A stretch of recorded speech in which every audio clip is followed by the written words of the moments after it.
မင်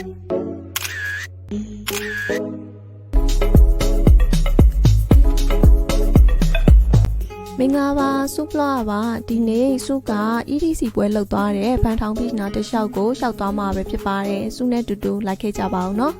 ပထမဆုံးနေ့လည်စာမစားသေးဘူးဆိုတော့နေ့လည်စာသွားစားမှာပဲဖြစ်ပါတယ်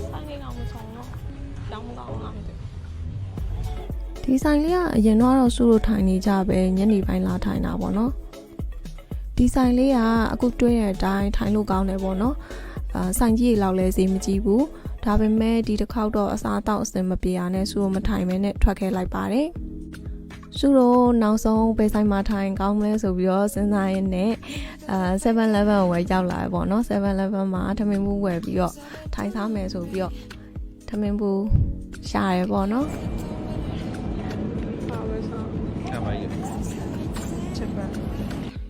ပစ္စည်းတွေဝယ်ရင်အပေါ်ဆုံးကဟာကိုမယူဘဲနဲ့စုလို့အောက်ဆုံးတို့အနောက်ဆုံးတို့ပြီးတော့ယူတတ်တဲ့လူတွေများရှိကြလားမသိဘူး7မှာလည်းထိုင်စားဖို့လူပြည့်နေရတယ်စုလို့ဒီဘက်ကတော်မာလာပြီးတော့ထမင်းစားရဲပြီးတော့အဲ့ရရေခဲမုတ်ဝယ်စားလိုက်ပါတယ်တော့ကရေခဲမုတ်လေးဈေးသက်သာပြီးအရန်စားလို့ကောင်းတယ်စားဖို့ကြလားမသိဘူးထမင်းစားပြီဆိုတော့စုလို့ကန်းချီစားသွားပါမယ်ဒါကတော့ဗန်ထောင်ကအမွေထိုင်းခြင်းမှာအကြီးကြီးပဲနော်ရောက်ပါပြီဒါကတော့ဗန်ထောင်ပြီးရဲ့ဘယ်ဘက်အချမ်းအစွန်ဆုံးနေရပါတော့ဒီဘက်ကတော့ကြောက်တွေရွယ်ဆိုတော့ရေဆောလို့မရဘူးရေကူလို့မရဘူးဟိုဘက်မှာငါးဖမ်းနေသူတွေလားမသိဘူးတွေ့လို့ဆိုသွားပြီးတော့ဆက်စုလိုက်ပါသေးတယ်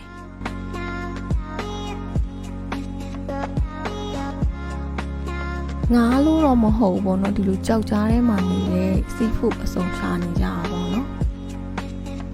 ဒီနေရာလေးမှာတော့ဒီလောက်ပဲပေါ့နော်နောက်ထပ်စုတကယ်လူစီတယ်ပေါ့နော်ဖန်ထောင် beach ကိုသွားမှာပဲဖြစ်ပါတယ်စုနဲ့တူတူလိုက်ခဲ့ပါအောင်နော်ဖူးခက်ကအလောက်ကိုင်ခွင်လန်းနဲ့ပြောရလို့ရှင်တော့ဒီလိုစောက်လို့ရေး site တွေနဲ့ပေါ့နော်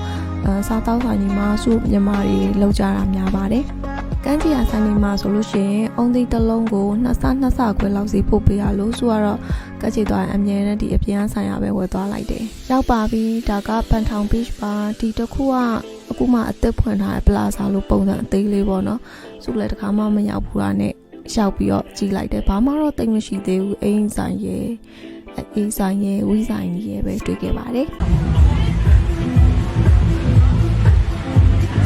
ဒါကတော့ဗန်ထောင် beach ရောက်ပါပြီ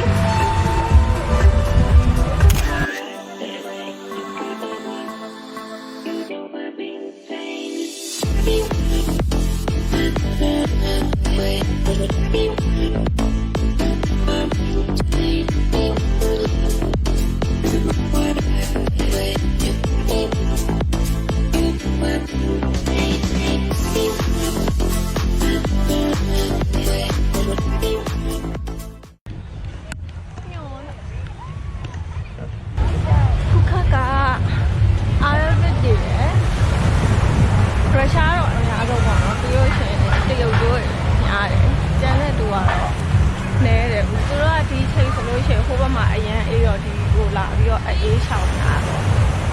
အေးပူခံပြီးတော့ထိုင်ရမှာလားကာတာတို့ကာရွန်လုံးမှာဟိုအားလေးအပင်ရိပ်လေးရှိဆမ်းမန်းနေကြကိုရီးယားဆမ်းမန်းမခံနိုင်ဘူးမဲပြပါလေအပင်ရိပ်လိုက်ရှာနေတာဒီဆမ်းမန်းဒီကတော့မှာဒီလိုကန်းချင်တဲ့ဟိုတယ်နဲ့တစ်ဆက်ထဲပေါ့နော်မြန်မာပြည်ကအဲ့လိုမျိုးထားတယ်ပုံများတယ်တခြား beach တွေမှာကြတော့ဟိုပါပေါ့ကန်းကြီးအဒီဘက်မှာဆိုလို့ရှိရင်လမ်းချမယ်လမ်းပြီးလို့မှဟိုဘက်မှာဟိုတယ်ကြောင်းမယ်ဒီ beach မှာကြတော့ဒီလိုကန်းကြီးနဲ့ဟိုတယ်နဲ့တစ်ဆက်ထဲဟိုတယ်များတယ်နောက်ကအပင်လေးအေးရပြီဒီမိုက်နော်သူထိုင်နေတဲ့နေရာကနေ view ကိုပြမယ်ဒါနည်းနည်းကုန်းမြင်မယ်ပေါ့ထိုင်နေတာဒီလိုပါရှင်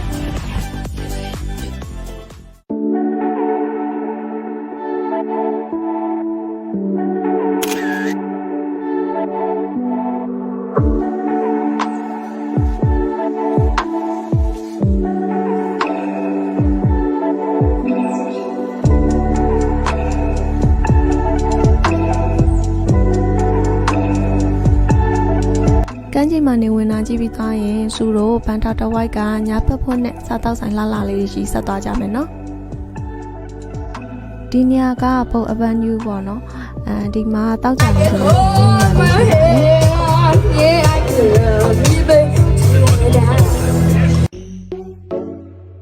ဒီပေါ်အဗန်ယူနဲ့တစ်ဆက်ထဲမှာပိုတိုတီဖူးခတ်လို့ခေါ်တဲ့နေရာရှိပါတယ်ဆိုအဲ့လိုလဲသွားပါမယ်high season တွေမှာဆိုလို့ရှိရင်ပေါ့နော်ဒီထဲထဲကစားတောက်ဆိုင်တွေမှာအလုပ်တွေခေါ်တတ်ပါတယ်ဒီနေရာတွေမှာဆိုလို့ရှိရင်တော့အင်္ဂလိပ်စာပြီးတော့စာရစာတမ်းအပြည့်စုံရှိလို့ရှိရင်အလုပ်ရှာတာအရန်ကိုလွယ်ပါတယ်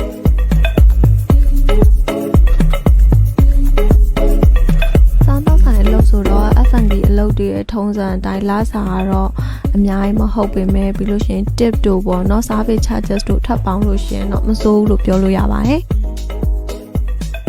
ဒါဆိုရင်တော့ဆုရဲ့ဒီနေ့ vlog လေးကဒီလောက်ပါပဲနောက်ထပ် vlog တွေမှာပြန်တွေ့မယ်နော်အားလုံးပဲတတာ